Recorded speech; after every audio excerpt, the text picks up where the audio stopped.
Olá, meu nome é Nice e sejam bem-vindos a mais um áudio aqui para o canal. E hoje darei início à narração de um novo livro. O livro chama-se O Voo da Gaivota, escrito por Vera Lúcia Marinzec de Carvalho e ditado pelo Espírito Patrícia. Em O Voo da Gaivota, o Espírito Patrícia narra sua missão no plano espiritual, resgatando irmãos em sofrimento profundo, como suicidas e dependentes químicos. Com sensibilidade e amor, ela descreve o trabalho de amparo realizado por equipes espirituais. A obra mostra que a dor não é o fim, mas o começo da cura. É uma leitura tocante, cheia de esperança e consolo. Mas, como sempre, eu peço seu apoio ao canal, para você deixar seu like, um comentário, compartilhar o vídeo, se inscrever caso gostou do canal e ainda não é inscrito. São atos que para você não custa nada e que para mim significa muito. Faz o YouTube entender que os vídeos são relevantes e indica o canal para mais pessoas. Certo? Se você quiser me apoiar também de alguma outra forma, você pode clicar no botãozinho Valeu, se tornar membro, dar uma olhadinha no box de descrição e ainda tem o QR Code na tela. Seu apoio me ajuda a manter o canal ativo. Certo? Desde já eu deixo a minha gratidão para cada um de vocês. Então, dados os recados, vamos para o primeiro capítulo do livro O Voo da Gaivota. Palavras de um amigo. Patrícia, nossa jovem escritora, que nos tem presenteado com sua leitura simples, sincera, que nos traz bons e profundos ensinamentos, vem novamente nos brindar com mais este livro. Fala-nos da caminhada em que assume novas e diferentes tarefas, do seu despreendimento e desapego. Patrícia trabalha e estuda no plano espiritual, mas aceitou mais essa tarefa de escrever aos encarnados na intenção de alertá-los quanto ao engano de cultuar personagens famosas. A doutrina espírita não está nas mãos de poucos, sejam encarnados ou desencarnados. São muitos os espíritos que trabalham para o bem da humanidade. A nossa alegre escritora, na sua humildade, se acha pequena, mas com vontade de aprender, não querendo que a cultuem e que lhe deem maior valor do que se acha merecedora. O enredo desse livro é muito interessante. Participando do socorro de um desencarnado toxicômano, ela nos narra importantes fatos que trazem muitos esclarecimentos sobre o prejuízo causado pelos tóxicos, o grande mal da atualidade. O desenrolar atraente dessa história faz deste livro mais um marco na leitura espírita. Antônio Carlos. Introdução. Quando encarnada, por muitas vezes olhava maravilhada as gaivotas voando, encantava-se com seus voos, que me transmitiam a sensação de liberdade. São tão livres! À tarde, andando pela praia, acompanhava suas movimentações pelos ares. Livres e felizes faziam acrobacias, oferecendo um espetáculo de rara beleza, o espaço imenso e o ambiente preferido das gaivotas. Mas elas não podem deixar de pousar na areia da praia para completar a alimentação necessária à manutenção do seu corpo. Mesmo pressentindo a possibilidade de encontrar predadores inimigos, essa corajosa ave não se intimida e, muito vigilante, pousa na praia. Se falhar na sua precaução, infeliz terá sido sua descida, pois será presa fácil de algum inimigo natural. Se cuidadosa e atenta, feliz será seu pouso. Pegará o que precisa e novamente alçará voo, ficando na areia até a próxima onda apenas a marca de seus delicados passos, a indicar que ali pousou uma gaivota, realizando com prazer e alegria a função de viver e participar, com a vida, do anseio de ser e existir. Sabendo que venho raramente ao plano físico, naquele dia Elisa me comparou com uma gaivota. Gaivota, por que desce à terra? Procura alimento? Não respondi de imediato. Olhei para a amiga que me viu como tão belo pássaro. Seus olhos negros, meigos e bonitos brilhavam. Sorriu. Seu sorriso maravilhoso contagiava aqueles que a rodeavam, além de deixar à vista as fileiras de dentes perfeitos. Elisa é uma negra linda. A beleza dos seus sentimentos mostra e embeleza ainda mais seu perispírito. Fiquei a pensar no que me levava a voltar à terra. O que estaria fazendo ali? Ajuda? Tarefa? Trabalho? O bem que fazemos é um crédito, uma necessidade ou um alimento? Volitei e vi que a gaivota deixou marcas dos seus pezinhos no chão arenoso. Voltei o pensamento ao passado recente e me certifiquei de que, ao tentar ajudar os que ficaram na terra, acabei por fazer muitos afetos. O bem realizado deixaria marcas? Assumindo uma tarefa. Encarnados, nossas ações estão condicionadas a um fim pessoal, qual seja a aquisição monetária ou um diploma que nos habilitará a exercer funções bem remuneradas entre nossos companheiros de caminhada. Aqui, no plano espiritual, para aqueles que compreendem e vivem a unidade do universo, trabalhar ou estudar não significa oportunidade de remuneração pessoal, mas sim ocasião propícia para não ficar à margem da evolução. A beleza da existência está na sua dinâmica atividade, ela nunca é monótona. A vida se parece com um imenso rio, que apesar de estar no mesmo lugar, nunca é o mesmo, pois se renova a cada segundo. Nossa personalidade é, por natureza, ociosa. Se não acordamos para uma melhoria em nossa maneira de ser, corremos o risco de ver o rio da vida passar e ficarmos à sua margem, perdendo a oportunidade de irmos juntos daqueles que com ele caminharam rumo ao infinito.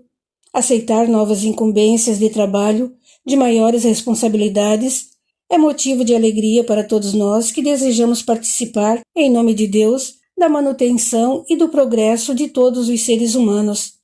Fui chamada a lecionar num curso de reconhecimento do plano espiritual, no qual a professora titular, Marcela, se ausentara porque havia também aceitado incumbência de trabalhos superiores. Apesar de feliz por ter sido lembrada e radiante por me sentir útil, não pude deixar de ter momentos de preocupações, pois estariam vários espíritos sob minha responsabilidade. Como de outras vezes, fui em busca de conselhos de meus amigos. Ao ver Maurício, dirigi-me alegre ao seu encontro. Meu amigo sorriu. Como é agradável vê-lo assim. Sempre me lembro de seu doce e confiante sorriso. Respondeu aos meus anseios, tranquilo, transferindo-me belos ensinamentos. Patrícia, como começa o aprendizado de um professor universitário na Terra? Nos primeiros anos escolares, aprende as primeiras letras. Estudioso, cursa todas as séries exigidas. Um dia, a escola terrena dá por encerrados seus estudos e o classifica apto a lecionar, às vezes até na própria escola em que se preparou. Se for sensato, reconhecerá com certeza que sabe apenas o razoável do assunto em que se especializou, e então continuará estudando a vida toda. Mas o conhecimento adquirido é patrimônio seu, conseguido por seu esforço. Querendo lecionar, pode e deve fazê-lo, porque muitos nem têm este saber que você considera moderado, e felizes os que passam aos outros seus conhecimentos. Quantos se indagam: terei capacidade de lecionar? Se têm conhecimento da matéria em questão, terão capacidade sim. Aqui também é assim. Todos temos que aprender para saber. Que tristeza seria sentir que não há mais nada para aprender. O aluno não deve ficar muito tempo na mesma série. Seu estudo deve render até que passe de aluno a mestre. Tenho acompanhado seus estudos. Você aprendeu com amor e já está apta a ensinar o que adquiriu. Mas, Maurício, insisti, e se não estiver? Está. O que pensa você que é um instrutor aqui no plano espiritual? É somente um espírito dedicado, estudioso, que começou seu aprendizado como todos. Não se deve ser avaro de conhecimentos, não se julga incapaz e nem ser presunçoso com o que pensa saber. Necessário e indispensável é o bom senso, porque através dele temos a exata medida de nosso cabedal, sem entretanto chegar à vaidade. Depois, Patrícia, não se deve querer sumidades para ensinar, mas sim querer os que transmitem com amor os conhecimentos que possuem. Se a chamaram, é porque a julgam apta. Aqui não existe o jeitinho, que leva muitos a terem cargos imerecidos. Depois, os cursos vêm prontos à sua mão. É verdade que terá de responder a muitas questões. Confio em você. Aceite o encargo e tire bom proveito da experiência. Também fui conversar com vovó Amazilis. Gosto muito de visitá-la e as suas amigas, de suavizar a saudade que sinto da casa em que moram e que foi minha primeira acomodação após a desencarnação. Após os abraços, falei da minha dúvida. Patrícia, respondeu vovó, esse curso é muito importante. Nele se aprende muito do plano espiritual, na teoria e na prática. A aquisição teórica ou intelectual são apenas arquivos de informações e conhecimentos.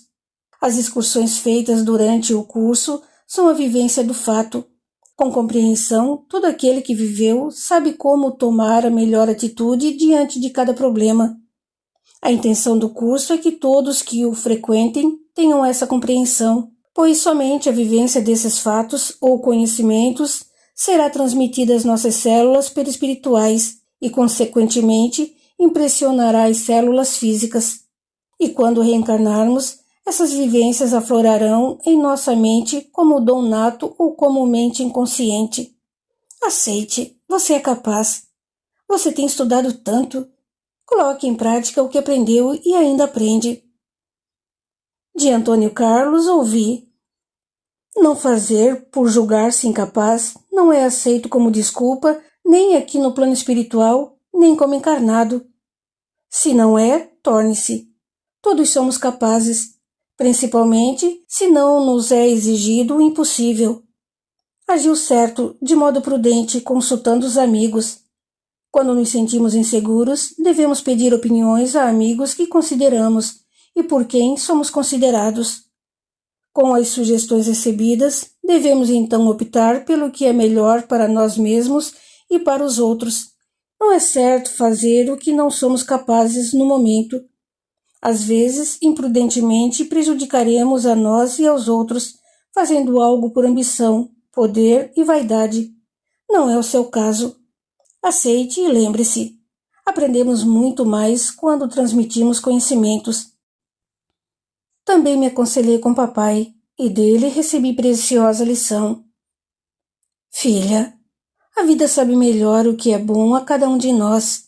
Estamos sempre sendo convidados a assumir alguma tarefa. Para mim, o melhor lugar é aquele em que somos mais úteis. Ao esquecermos de nós mesmos, vivemos entregues ao bem alheio. Criamos condições para que Deus possa agir através de nossa humilde personalidade. E nunca se esqueça, tudo o que fizer, faça bem feito. E ali estava eu, numa sala de estudo, ministrando uma aula sobre as colônias, sentindo-me perfeitamente à vontade. A sala apresentava-se muito agradável. Talvez não tivesse para os outros a mesma beleza vista por mim. Lugar de ensino deve ser um lugar diferente. O local onde se aprende precisa ser respeitado como um templo. Dissera uma vez um amigo. Concordava com ele. Todas as escolas deveriam ser educandários, que preparam para a vida útil. A classe era pequena, tinha uma lousa e mesinhas confortáveis, e 2 grandes janelas com a vista para o jardim que contornava a escola. O que a tornava tão agradável para mim era que ali nos reuníamos para estudo, e aprender ensinando me fascina. Por que esta colônia tem o nome de Vida Nova? Perguntou Terezinha. Todas as colônias, postos de socorro, casas de auxílio, têm uma designação pela qual são conhecidas. É como na Terra, onde todos os lugares têm nome. Quando esta colônia foi fundada, um dos seus idealizadores lhe deu este nome, na esperança de que todos que viessem para cá tivessem realmente um recinto de esperança e mudanças para melhor, o que os levaria a uma vida nova. daí o nome. Os 22 alunos prestaram muita atenção e depois voltaram para as suas tarefas, descrever a colônia que os abrigava. A colônia Vida Nova ficou no plano espiritual de uma cidade brasileira, pitoresca e de porte médio. É linda. Que interessante é o amor incondicional. Quanto mais uma mãe olha seu filho, mais o acha bonito, não importando quantas vezes o faça. Assim acontece comigo. Todas as vezes que chego a uma colônia, esta é para mim maravilhosa. Emociono-me e alegro-me. Como é agradável estar no convívio de uma cidade no plano espiritual. E assim a aula transcorria tranquilamente. Ouvindo uma história. As dissertações ficaram muito boas. Após a leitura de algumas, pelos próprios alunos, concluímos que nem todos têm a mesma impressão do plano espiritual. Albertina também indagou. Patrícia, como pode haver tantos modos de ver, sentir e de ter sensações diferentes diante de um mesmo objeto ou lugar? Realmente, respondi, pode existir muitas formas de sentir os acontecimentos pelos quais somos envolvidos. Estou lembrando agora de algo que ilustra bem este fato. Há algum tempo, ouvi uma historinha interessante. Uma florzinha branca e mimosa floresceu à beira da estrada. Por esse caminho, passavam muitas pessoas e muitas nem sequer a viam. Uma mulher, ao defrontar-se com ela, disse: Veja, uma flor à beira da estrada. Ela é medicinal, muito boa para dores. É bom saber que aqui existe. Quando precisar, virei buscar. Um poeta que cantava as alegrias e tristezas, as belezas do mundo, também passou pela estrada. E ao ver a flor, parou e exclamou comovido: Que linda flor! É digna de enfeitar os mais lindos cabelos de uma mulher apaixonada. Mas, infelizmente, no momento não estou amando, senão a levaria para enfeitar minha querida. Em seguida, passou pela estrada uma jovem que, ao ver a delicada flor, parou para admirá-la. Que florzinha mais encantadora! Que perfeição em seus contornos! Como é bonito ver uma flor a enfeitar uma estrada, suavizando a visão, talvez tão cansada e preocupada, dos que passam por ela. Com um gesto meigo, beijou a flor e seguiu seu caminho. Passou por ali também um materialista, que ao ver a flor, falou revoltado e furioso. Flor imbecil, por que veio florir nessa estrada poeirenta? Seu branco não combina com a sujeira do lugar. É uma inútil. Chutou-a e foi embora. Um senhor de quem o tempo havia branqueado os cabelos, ao ver a flor ali solitária, à beira da estrada, exclamou: Como a obra de Deus é perfeita! Como o Senhor do Universo é bondoso conosco, dando-nos beleza assim para nos alegrar. Seja bendita, florzinha branca. Obrigada por você existir e nos alegrar. Sabiamente continuou seu caminho, e a singela flor continuou sendo a mesma para todos, só que, conforme a compreensão, o interesse, o estado de espírito, viam-na de maneiras diversas. Todos esses personagens, ao verem a flor, reagiram de acordo com seu condicionamento. A mulher, preocupada com enfermidades físicas, viu na flor seus dotes curativos. Para o poeta, a flor foi a causa ou o motivo para aflorar em sua mente os devaneios. O senil, já desiludido com as ilusões mundanas, ansioso por unir-se a Deus, viu ali a manifestação daquele que tanto procurava. Se falarmos a respeito disso com um mestre espiritual, ele nos dirá que o belo ou o feio que possamos sentir e ver é consequência de nossa escolha pessoal. A vida não fez discriminações nas suas manifestações. O bem e o mal estão restritos ao âmbito hominal, assim como o belo e o feio. Cosmicamente, eles não existem, pois nada há em que não haja a onipresença divina. Cada ser ou criatura tem sua razão de ser na cadeia das relações em que a vida se manifesta. Toda manifestação tem os dotes que necessita para desempenhar sua função. É muito importante que possamos aprender a ver as coisas como são e não como queremos que sejam. As colônias, Albertina, São lugares que abrigam muitos temporariamente, como no plano físico, e, dependendo de muitos fatores, cada qual as vê como consegue ou quer. Este fato também acontece com os encarnados. Muitos se deslumbram diante de um jardim florido, da visão de um rio, de montanhas, enquanto que alguns nem os veem, e para outros tudo isso é indiferente. Considero as colônias encantadoras. Quando estava encarnada, maravilhava-me com os lugares belos da terra. Achava lindo o mar, gostava de olhar o céu, as flores. Deslumbrava-me e deslumbro-me ainda com tantas belezas. Nossa terra é bela. Descreverei, para melhor ilustrar esse fato, uma redação escrita sobre o assunto. Quase todos a fizeram. Vou comentar o que achei mais interessante. Que coisa fantástica é a vida! E por mais que observemos, parece-nos sempre nova. Quando ouvimos a história da vida de alguém, sentimos a nossa própria, pois ela nos traz notícias de um ser humano, portanto, a história da própria humanidade. Mas, normalmente, não ouvimos muito as pessoas, pois quase sempre vivemos fechados em nosso mundo interior, de tal forma que, mesmo dando-lhes aparentemente atenção, não chegamos a entendê-las. Para compreender uma história, é necessário viver as emoções de quem narra os acontecimentos, seu estado psíquico de alegria, esperança, angústia, rancor, mágoa, gratidão ou qualquer outra expressão emocional.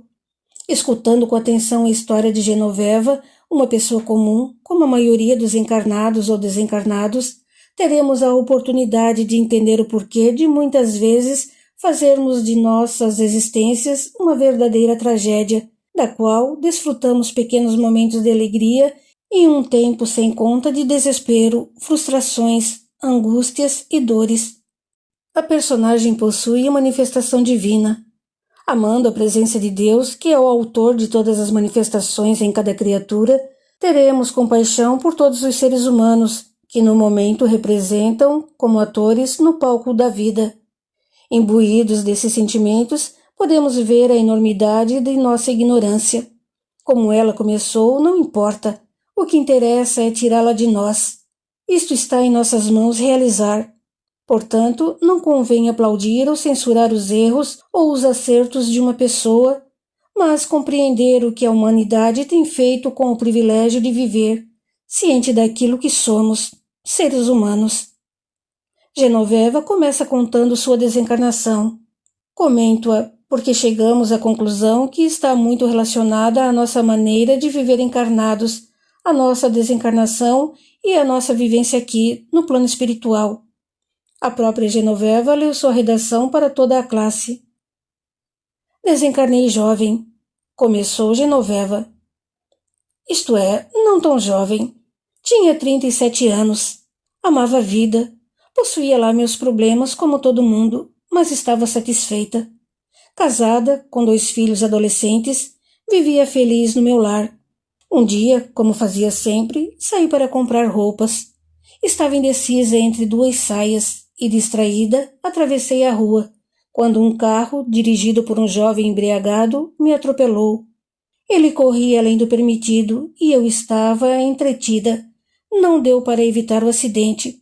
Desencarnei no ato. Se as pessoas que viram ficaram abaladas e confusas, imaginem eu. Senti-me jogada no chão e escutei meus ossos se quebrarem. Não senti dor, mas fiquei atordoada. Sentei-me com dificuldade na calçada. Não conseguia ver direito e, então, perdi os sentidos. Acordei num lugar escuro, úmido, com cheiro nada agradável. Esfreguei os olhos. Tive a certeza de estar acordada, mas onde? Vi então uma senhora a uns 2 metros de mim, que me observava calada. Era bem feia, estava suja, cabelos brancos espetados. Achei-a horrível. Ela ficou quieta enquanto eu a olhava detalhadamente. Concluí, como sempre fazia, que nem todos eram bonitos como eu. Resolvi indagar-lhe. A senhora sabe por que estou aqui neste lugar estranho? Não é estranho, respondeu ela, séria. É um lugar como outro qualquer. Mas como vim parar aqui, não me lembro. Perguntei com delicadeza, tentando ser gentil com aquela estranha mulher. Uma turma das que andam por aqui a trouxe, disse ela após um instante de silêncio.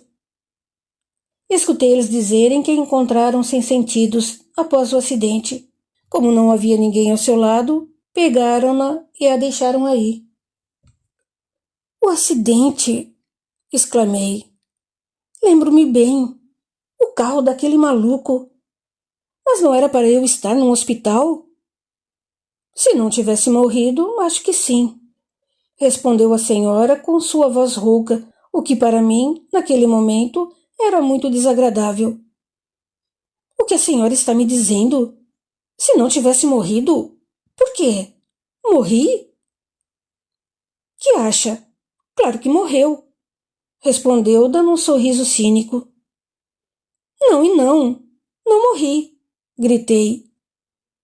Morreu e morreu, gritou ela mais do que eu. O carro passou em cima de você e seu corpo morreu. Mas como ninguém morre de fato, aqui estamos vivas em espírito. Faz tempo que estou aqui? Perguntei assustada. Um bom tempo. Estava aí deitada sem sentidos. Mas que lugar é este? Indaguei desesperada. Pelo que vê, não é muito bom, respondeu a senhora após uns minutos calada. Você não deve ter sido boa coisa, senão teria sido levada para outro lugar. Como se atreve? Falei sentida. Ora, falo como quero. Você é morta. Morta.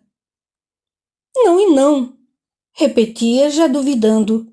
Chorei muito, revoltei-me, dei murros no chão até que cansei. A mulher saiu de perto de mim. Dormi, acordei e senti-me pior, e ainda estava com sede, fome e me sentindo suja, de um jeito que detestava ficar. Pensei no acidente e tive ódio do imprudente motorista e comecei a sentir meu corpo doer. Percebi que era só pensar no acidente para ter dores, e assim esforcei-me para não pensar mais. Resolvi saber onde estava. Arrastando, locomovi-me alguns metros e vi que me encontrava em pequena abertura de uma rocha. Perto, achei um filete de água, que com nojo tomei para amenizar a sede. Vi que outros ali a tomavam, além de comerem pequenas ervas. Comi também. Não me atrevi a ir mais longe, e quando saía, voltava sempre rápido para a abertura. Aquela senhora igualmente se abrigava ali, só que saía e demorava a voltar, pois andava pelo umbral. Às vezes conversava comigo, e era a única pessoa com quem eu falava. Sentia-me terrivelmente só. Faço uma parada na narrativa de Genoveva para explicar alguns detalhes. Muitos não vivem como parte integrante do universo, agem como entes separados da vida. A lagarta nos dá um bom exemplo de como agir. Como lagarta, realiza com eficiência sua função, vive para se empanturrar de folhas, adquirindo energia suficiente para que possa acontecer sua metamorfose. Muitos encarnados esbanjam energias incessantemente, de tal forma que, no momento da desencarnação, estão tão defasados que o espírito não consegue abandonar a matéria. Não devemos negar as funções do viver, mas sim estarmos conscientes de que somos transeuntes, não fazer da existência um acúmulo de sensações e prazeres como se isso fosse a finalidade única para a qual reencarnamos. Identifico Genoveva com muitos de nós. Nossa narradora se identificou como o que representava, um elemento feminino cheio de dotes e beleza física diante do sexo oposto, sentindo-se segura e confiante, pois tinha mais que as outras. Nada lhe interessava a não ser ela mesma. Tudo mais, até o marido e os filhos, era apenas apêndice de seus status. Meditando, conseguimos olhar o universo como um todo orgânico, vendo a unidade de Deus. Assim compreendemos sua onipresença em tudo e em todos, entendendo então que para a natureza não há nem bonito nem feio, mas simplesmente um conjunto de manifestações ou indivíduos que juntos compõem um universo manifestado. Vemos que assim o bonito e o feio fazem parte de nossa aparência pessoal. Se conseguimos ver isso como um fato, nos libertamos do apego, desejos e sensações de sermos melhores que os outros. O início da verdadeira humildade é não se sentir melhor que ninguém. Entre milhares de desencarnações que ocorrem diariamente, cada desencarnado tem uma sensação diferente da passagem do estado físico para o espiritual. Mesmo em acidentes parecidos com o de Genoveva, cada qual a sente de um modo.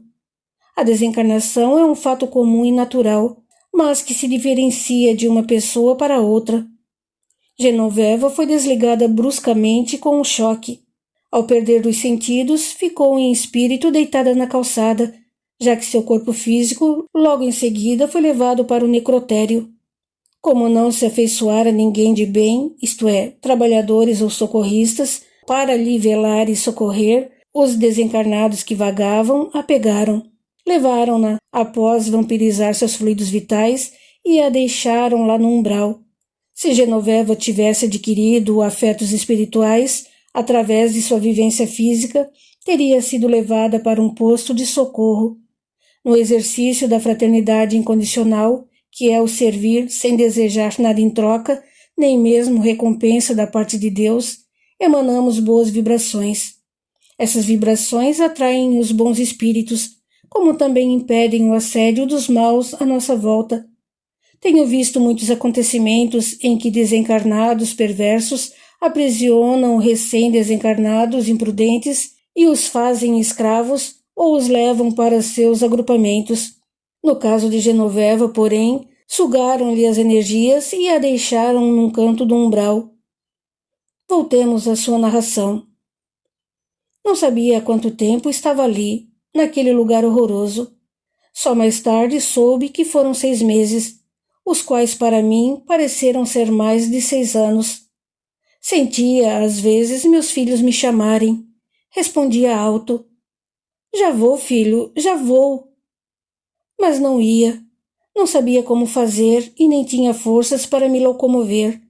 Sentia que oravam por mim, e nesses instantes ficava mais calma. Comecei então a me lembrar muito de Dona Rita, minha vizinha. Recordei que ela era aposentada, viúva, e seu filho, que morava longe, não lhe dava atenção. Passava por muitas necessidades. Dava-lhe muitas coisas, inclusive comida pronta. Ora o almoço, ora o jantar. Comprava-lhe remédios, além de propiciar-lhe carinho. Ia vê-la quase todos os dias, e agora ela orava muito por mim. Escutava-a dizer: Genoveva, peça ajuda a Deus. Ele é nosso Pai e nos ama. Peça perdão. Queira ajuda. Fiquei a pensar no que escutava. Peça ajuda, peça perdão. Mas eu estava revoltada, pois não queria ter morrido. Era bonita, cheia de vida e saúde, e agora estava sofrendo. E não queria continuar naquele estado. Tinha que mudar, só que não sabia como. As orações de Dona Rita fizeram diminuir minha revolta. Acalmei-me e comecei a meditar. Nunca pensei que a morte viesse para mim, mas só para os outros. Ainda mais que me achava jovem para morrer, e eu não queria a morte, nem na velhice. Então percebi que por ali passavam outras pessoas, diferentes, limpas e com semblantes tranquilos. Já haviam tentado conversar comigo, porém não lhes dei atenção. Talvez vocês achem incoerente essa minha atitude, pois me incomodavam a sujeira e aquele lugar horrível, e assim mesmo não dava atenção para aquelas pessoas limpas e saudáveis. Mas naquela ocasião não sentia afinidade com eles.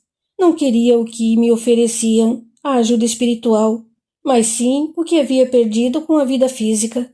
Sentia-me inferior a eles e isso me magoava. Também estava envergonhada por estar em estado tão deprimente.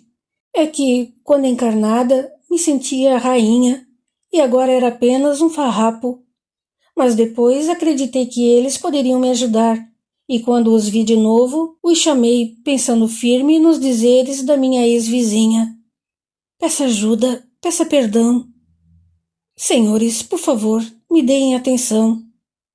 Aproximaram-se e perto deles percebi como eram felizes. Olhei-os emocionada. O que quer? Indagou um deles. Ajuda, perdão, respondi envergonhada. Venha conosco. Novamente interrompo a narração de Genoveva para algumas explicações. Ao pedir perdão, demonstrou que reconhecia os erros cometidos e que desejava mudar para melhor. Deus nunca se ofende conosco, apenas nos ama. O que precisamos é da renovação interior para participarmos da renovação da humanidade. Normalmente, quando os familiares chamam os que desencarnaram, eles os atendem indo para perto deles, se não tiverem conhecimento da vida no plano espiritual. E Genoveva não os tinha. São muitos os que abandonam os postos de socorro para atender os chamados dos seus. O desconforto impede o desencarnado a voltar ao estado anterior, isto é, a sentir a vida que tinha quando encarnado. A vontade forte os leva para onde o desejo os guia, quase sempre ao antigo lar ou perto dos seus afetos. Os recém-socorridos, que estão abrigados nas colônias maiores, não saem, porque elas ficam mais longe da crosta e não é tão fácil saírem sem permissão. Mas muitos desencarnados, para atender insistentes chamados, podem ir, mesmo sabendo o risco que correm ao voltarem sem estar preparados. Desencarnados que vagam pelo umbral costumam também atender a esses chamados, mas nem todos voltam, como no caso de Genoveva. Primeiro, porque os chamados não teriam sido muito insistentes. Segundo, por causa do medo de sair do lugar em que se está. Depois, Genoveva não amava ninguém mais do que a ela mesma. Também porque ela se sentia enfraquecida, sem forças psíquicas. Quanto à ajuda que recebeu de Dona Rita, foi uma reação a uma de suas ações. É como meu pai sempre diz, o bem que fazemos, a nós mesmos fazemos. E ele lembra sempre das palavras do Nazareno, que é como gosta de se referir a Jesus, nosso grande mestre. Granjear amigos com as riquezas da iniquidade, para que quando vierdes a precisar, vos recebem nos tabernáculos eternos. Lucas, capítulo 16, versículo 9. Quando fazemos o bem, fazemos amigos. Se um deles nos for grato, ele nos ajudará quando necessitarmos. Genoveva fez algumas boas ações, e Dona Rita, grata, não a esqueceu. Orou com sinceridade e fé para ela. Oração sincera não fica sem resposta. Genoveva recebeu o carinho da sua ex-vizinha da forma que precisava no momento. Ela recebia seus fluidos de ânimo e conforto, embora sua ex-vizinha fizesse orações decoradas que lhe ensinara a religião que seguia. Orações envolvem o benefício com energias benfazejas, de modo a ajudá-lo no que necessita. E para Genoveva seriam para seu arrependimento, para que pedisse perdão e perdoasse, que chamasse por ajuda, mudando assim seu padrão vibratório e possibilitando socorro. E foi isso que aconteceu. Continuemos com a interessante narrativa de Genoveva. Fui amparada com delicadeza, quando um senhor e uma moça me levaram para uma casa enorme, um posto de socorro no umbral. A moça me ajudou a tomar banho. Deliciei-me. Com roupas limpas, tomei um prato de sopa quente, que achei muito saborosa. Depois, acomodei-me no leito perfumado e dormi tranquila. Não estava doente, nem sentia dores. Estava só desorientada e com fraqueza. Recuperei-me logo e fui transferida para esta colônia. Você vai para a colônia Vida Nova. Verá como ela é linda. Ouvi muitos comentários parecidos e fiquei curiosa para vê-la. Fui conduzida à colônia junto com outros que também se dirigiam a uma cidade no plano espiritual pela primeira vez. Lá nos separamos e fui conduzida para uma casa onde fiquei hospedada. Que decepção! Não vi nada das maravilhas que disseram. A casa, sem arranjos e enfeites, era simples demais. Só tinha o necessário. Que beleza de jardim! Que flores lindas! Tentava prestar atenção e descobrir onde estava a beleza do que ouvia. O jardim para mim parecia como outro qualquer da terra, só que talvez mais cuidado e respeitado. As flores eram flores como sempre foram. Havia algumas diferentes, mas eram plantas. Estava apática. Tentava ser gentil com as pessoas que moravam comigo, porque era tratada com extrema delicadeza. Carinhosamente me levaram para conhecer a colônia. Nada me entusiasmou. Achei-a extremamente sem atrativos, pois as belezas e sensações de que gostava não eram ali cultivadas. Havia muitas mulheres bonitas, mas elas agiam como se este fato não lhe importasse. Para mim, a minha beleza era um patrimônio importante. Gostava dessa aparência quando encarnada, pois sentia-me superior à maioria das mulheres. A colônia era um lugar como outro qualquer. Bem, como outro qualquer não. Para ser sincera, comparando com o lugar em que fiquei no umbral, naquela abertura da rocha, ali era o paraíso. Os novos amigos muito me aconselhavam, consideravam-me como amiga deles, mas eu não pensava assim. Para mim, eram somente pessoas boas que tentavam me ajudar. Tudo fizeram para me tirar da apatia, sendo até convidada a fazer pequenas tarefas. Não era preguiçosa, muito fútil e vaidosa, sim, mas ociosa não. Aceitei, porque senti que deveria ocupar meu tempo. Fui trabalhar na biblioteca, onde Maura, uma senhora alegre e extrovertida, me orientava. Genoveva querida, coloque estes livros em ordem alfabética. Fazia tudo direitinho. Muito bem, incentivava ela. Você tem trabalhado com vontade. Você não é curiosa? Não tem interesse no conteúdo desses livros? Não gosta de ler? Não a vejo nem folheá-los. Acabei por pegar um. Abri e li uma página. Era um livro que os encarnados têm também o privilégio de conseguir para a leitura. Levei-o emprestado. Minha apatia foi desaparecendo aos poucos com a ajuda e alegria dos meus amigos. Agora sim, considero-os como amigos. E de lições ouvidas e lidas, com estudo e atenção, fui compreendendo que meu corpo e tudo o que me rodeava não existiam para o meu prazer e sensações, mas sim como parte de um todo que é a manifestação de Deus. Então aconteceu o que não esperava, pois antes eu via e ouvia, mas não todas as coisas. Agora vejo e ouço o que antes me passava despercebido. Comecei a esquecer de mim, para prestar atenção à minha volta. Tempos depois, olhei para tudo novamente e encontrei a beleza que todos admiravam. Amo muito a colônia, mas beleza para mim, por muito tempo, foram outras coisas. Vestidos novos da moda, luxo e beleza física. Só a compreensão faz vermos a beleza nas coisas simples. Aprendo a vê-las. Estudei e estudo, trabalho e tenho paz. E agora estou bem. Depois de um tempo por aqui, pedi permissão para visitar meus familiares, pedidos esses feitos por quase todos os que vêm para cá. Alguns dias após ter solicitado, o responsável do departamento que cuida desse atendimento chamou-me para entrevista. Tenho saudades dos meus familiares, disse. Quero vê-los e saber como estão. Meu pedido foi aceito, e ao marcar dia e hora, lembrei de Dona Rita e pedi outro favor. Será que não posso ir só um pouquinho à casa de minha ex-vizinha? Pode, responderam. Vamos parar um pouquinho com a narrativa para uma elucidação.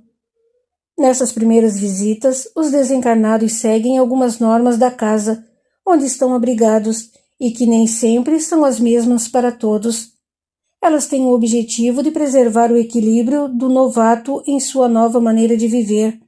Para cada visitante é determinado um tempo, conforme suas necessidades, mas é costume, nas primeiras vezes, irem com um companheiro experiente, que nem sempre fica junto durante a visita, mas que o acompanha para trazê-lo de volta à casa em que está abrigado. Voltemos à narrativa. Emocionei-me ao ver meu esposo e meus 2 filhos. Percebi que os amava de forma egoísta, tanto que ao desencarnar só pensei em mim. Não julguei que eles sofriam pela nossa separação. Os três estavam muito unidos. Arrumaram uma empregada e tentavam ajudar um ao outro, levantando o ânimo. Fiquei por horas esforçando-me para seguir os ensinamentos e recomendações que recebi, tais como ficar alegre, orar por eles e não interferir em suas ações. Quase na hora de ir embora, fui ver Dona Rita e, para meu espanto, ela me sentiu. Por ser sensitiva, percebeu minha presença. Não que tenha me visto, mas pensou em mim de maneira terna. Genoveva, que Deus a proteja onde esteja, que seja feliz. Sou-lhe tão grata. Obrigada. Orou e me disse coisas carinhosas pelas quais me animei. Soube também que meu esposo continuou lhe dando em minha intenção todo mês uma quantia em dinheiro. Eu os achei maravilhosos, ele e meus filhos. Na hora de voltar, aguardei meu acompanhante para retornarmos à colônia. Abracei-o e chorei. Afagou-me somente. Meu pranto era diferente. Fora muito feliz encarnada e queria voltar a ser. Mudei, tornei-me mais alegre e entusiasmada. Genoveva terminou a leitura e, como sempre, após havia perguntas. Essas redações não são obrigatórias e nem a sua leitura. Faz quem quer, podendo também o aluno, se preferir, falar sobre o assunto. Mas dessa vez foi Genoveva quem indagou. Patrícia, ao visitar Dona Rita, quando ela me agradeceu, saíram dela raios lindos, coloridos, que vieram até mim. Foi muito agradável. Percebi que aquela sensação de carinho que recebia dela, eu já tinha recebido outras vezes, principalmente quando estava no umbral.